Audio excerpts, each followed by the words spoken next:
कोल्हापूर शहर आणि उपनगरांमध्ये गेल्या आठवडाभरात घडलेल्या घटना बघितल्या तर कोल्हापुरात गुंडांचं वर्चस्व वाढतंय की काय अशी भीती निर्माण झाली आहे। गेल्या आठवडाभरात एक खून, 2 खुनी हल्ले तर 2 ते 3 ठिकाणी नंग्या तलवारी घेऊन दहशत निर्माण करत तोडफोडीचे प्रकार घडलेत। यातील काही गुन्ह्यांमधील संशयितांना पोलिसांनी अटक देखील केली आहे। पण आठवडाभरात घडलेल्या या घटनांमुळे गुंडांना पोलिसांचा धाक उरलेला नाही का असा सवाल उपस्थित होऊ लागलाय।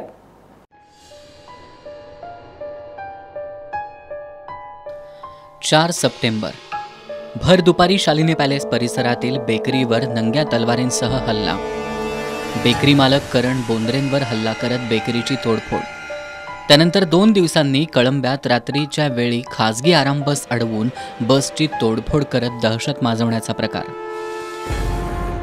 12 सप्टेंबर विश्वजित फाले या तरुणावर तलवारी, एडका या शस्त्रांसह गाव गुंडांचा जीव घेणा हल्ला। याच तरुणांकडून फुलेवाडी रिंगरोड परिसरातील महेश राख याचा खून।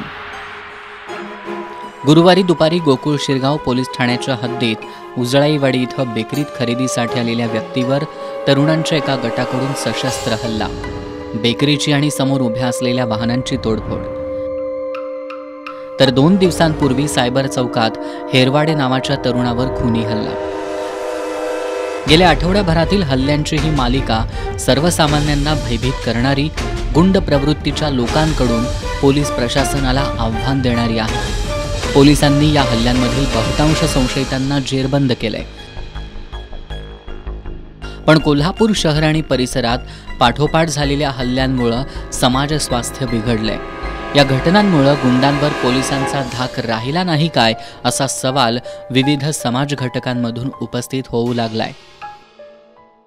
आता अलीकडे आपण कोल्हापुरात बघतोय की वारंवार आपण पूर्वी असं म्हणत होतो की कोल्हापूरचं बिहार व्हायला लागले, कोल्हापूरचं बिहार व्हायला लागले, परंतु आता बिहारची आणि उत्तर प्रदेशची परिस्थिती बघितली तर आपल्यापेक्षा खूप चांगली आहे। आणि कोल्हापूरची परिस्थिती एवढी बिकट होत चाललेली आहे की राजरोजपणे काही तरुण मंडळी किंवा तरुण वर्ग की गाडी थडकली किंवा प्रेम प्रकरणाचे सारखे ज्या गोष्टी आहेत किंवा अदर काही माझ्याकडे बघितलंच म्हणून राजरोजपणे हत्यारं घेऊन, पिस्तूल घेऊन, एडके घेऊन कोणावरही हल्ला करत आहेत। तर ह्या स्वरूपाचे हल्ले हे कोल्हापूरमध्ये याच्या अगोदर कधीही नव्हते। परंतु आता आपण असं म्हणावं का की कोल्हापूरचं नक्कीच बिहार झालेलं आहे आणि बिहार सुधारलेलं आहे। आठवडाभर झालं कोल्हापूरच्या उपनगरातनं काही गुंड प्रवृत्तीच्या लोकांनी सशस्त्र दहशत माजवण्याचा प्रयत्न केला। यावर पोलिसांनी कोणती कारवाई केली? सध्या तर अशा लोकांना पोलिसांनी कायमचं जेरबंद करून टाकावं असं मत आहे। कारण नागरिकातून अशी परिस्थिती निर्माण झालेली आहे की भीतीचं वातावरण झालेलं आहे। कोल्हापूर शहरात महिलांना किंवा मुलींना किंवा युवकांना काय असेल त्या लोकांना, नागरिकांना बाहेर पडण्याचं म्हणजे आता नको वाटायला लागले की बाबा ह्या गुंड प्रवृत्तीच्या लोकांनी जर कुठे त्यांना कदाचित कोण असते, ओळखीच असते नसते, पण काहीतरी हाणामारी झाली तर काय करायचं, याची जबाबदारी कोण घेणार? कोल्हापुरात जे गेल्या आठवड्यात दहशतीचं वातावरण निर्माण झालेलं आहे, जे गुंड प्रवृत्तीचे पोरं बाहेर पडलेले आहेत, त्याचा काही पोलीस बंदोबस्त करणार आहेत का नाहीत? मुलींना आम्हाला बाहेर पडायची पंचायत होत आहे।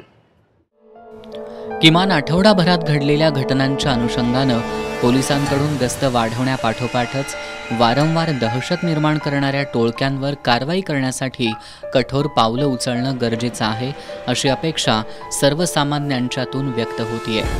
एस न्यूजसाठी कॅमेरामॅन केदार भोसलेसह विश्वास पानारी।